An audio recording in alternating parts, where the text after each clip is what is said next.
Downtown Jacksonville, though, overall pretty quiet last night. Most people following the mayor's curfew orders, but still a lot to think about and a lot to unpack from the weekend. Leah Shields doing that for us this morning on your side with more on how things will move forward. Leah.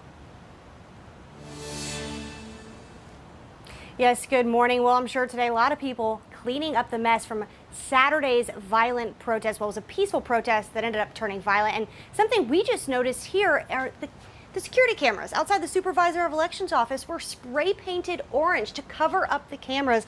So this happened on Saturday, like I said, during those violent protests. And if you come down this way just a little bit more, you can see shattered windows. And this is across the entire front of the building, not just these three windows. The city says this building will be closed to walk-in services today because of the damage, so we should expect some work to be done because they're expecting to reopen for walk-in services by tomorrow at 8 a.m. Now, as for Sunday, very peaceful, but we do have video of several people being arrested. Like you said, there's 22 people at least were arrested. It's still unclear how many in total were arrested for the entire weekend because of the protests.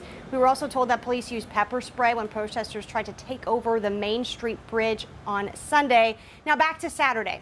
The scene much worse. We actually have video of people destroying a JSO car, and JSO says that one of their officers was stabbed in the neck.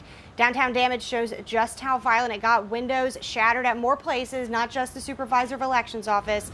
From what we know, the violence started after a peaceful protest ended Saturday.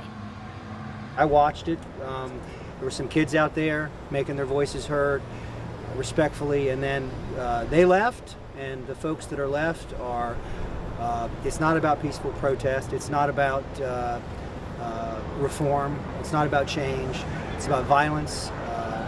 Police officers have been attacked, and we're just not going to tolerate in our city. We're not going to let them burn our city to the ground. You'll notice the boarded up doors in several parts of downtown Jackson. Like I said, you should be seeing some people cleaning up, doing repairs today. It's been very quiet as the curfew was in place until 6 a.m., but we are starting to see more people out on the street now that it's past 6 a.m. Live in downtown Jax, Leah Shields, First Coast News on your side.